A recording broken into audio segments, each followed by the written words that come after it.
Hi everyone, welcome to the video for the week 9 MME1 practical class. So just a reminder, obviously this week there's a public holiday on the Wednesday, so there's no class, so all the lessons from Wednesday are going to be delivered online. Okay.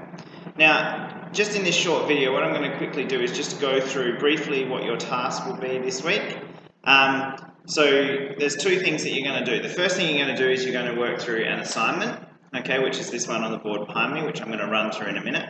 And then the second thing, once you've done your assignment, you're also going to work through practical 6, okay? Now I've put the links to both of these tasks under this video link, alright? So if you just scroll down on Moodle, you'll find both of these things there, alright? So the first thing you're going to do is you're going to access this task. You're going to go onto MATLAB, so whether it's here at Sabre or whether it's at home, I don't mind. And you're going to start up a script file where you're going to answer these questions behind me. Okay. Now to do that, what you're going to do is once you've got your script file, you may need to also create some function files. Okay. So the functions that you create will need to be created in their own file. So remember, each function file can have only one function in it. Alright? And then to access those files, you will call them from your script file. Okay? Now when you publish, I don't necessarily need to see your function files, I just need to see your script file. Okay? So what I'd recommend you do is you start a script file just like you would for a test, use the percentage signs, write your name, the date, etc. at the top. Alright? Then underneath that, use the double percentage for a new cell, and then answer each question in a new cell. Now some of the questions will require you to answer them in word form, okay? And you can put your word form in just by using the percentage sign and typing away, okay? Now, it's really important that you solve these problems using MATLAB, okay? So you need to show me your code for each of the questions that you're doing, okay? And then if there's a further answer that you need to give in worded form, then you can do that, all right? But I need to see the MATLAB code that you use to answer each of the questions behind me, all right? Now once you've done that, I'll get you to publish your file, just like you would when we have a normal test, and then email that file to me, okay? So my email is matt.costin@unisa.edu.au. Alright, and now that email is on Moodle as well, if you need to access it. Alright, so that's the first thing. The second thing I'm going to get you to do this week is to work through practical number 6. Okay, so you can access that again just under this video. So make sure you work through that, and obviously that will be covered in the final test that we have. Okay, so you need to make sure you've done that as well. So the assignment, and then practical number 6 as well. They're the two things that you need to do. Just remember, for practical number 6, you don't need to send anything to me. You just need to work through it in your own time. It's just the assignment here that you need to send to me. All right. So let's have a bit of a quick run through, and I'll just explain it in a bit of detail.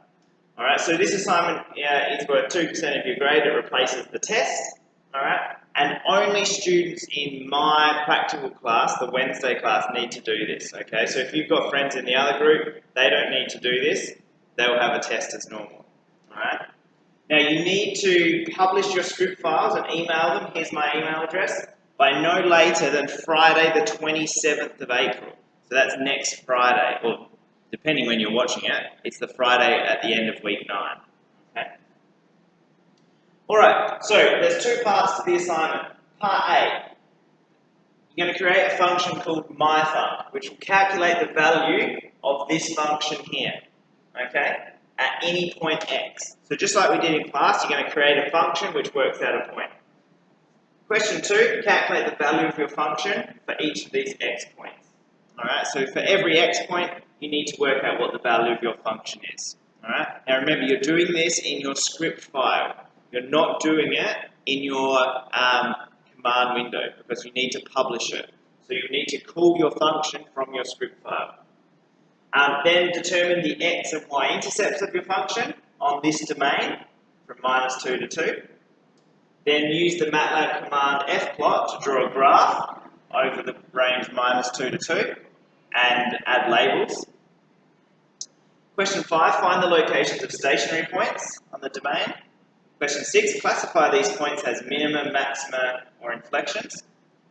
Question 7, calculate the global maxima and global minima of your function on the domain -2 to 2. So remember, the difference between global and local is a local maximum or minimum is where we have this shape, okay? And then we have to test global maxima and minimum, we have to test the endpoints as well, all right, of the domain.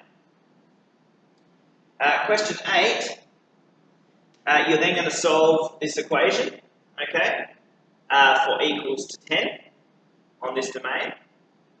And then the last question in part A, you're going to find the integral, the definite integral from -2 to 2 of this function. Alright, so all of these can be answered using the symbolic toolbox. So maybe have a look back through practical number 5 if you need some help. Okay. Now part B is a little bit more of a challenging question. So in part B, you're going to try and create your own function. Now what you're going to do is you're going to create one called numRoot. Alright? And this function, the purpose of this function is to determine the number of solutions that this quadratic has depending on the values of A, B, and C.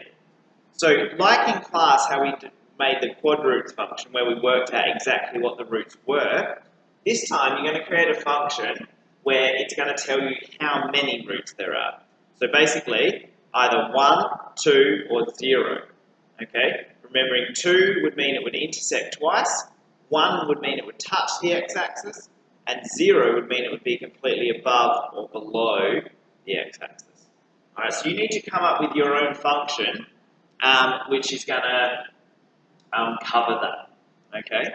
So try and create a function which will do that. And then I've given you in part 2, question 2 here, 3 functions to test it on, to work out how many solutions there are in each of these. Okay? So you need to work through this in your own time, okay? Either on the computers here at Sabre or at home. If you download MATLAB, that's perfectly fine. What you need to remember is this needs to be emailed to me by no later than Friday, the 27th of April. Okay?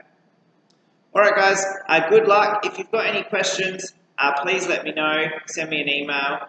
And don't forget, once you've submitted this, that you also need to look through practical number 6 as well. Alright guys, have a good week and I'll see you next week.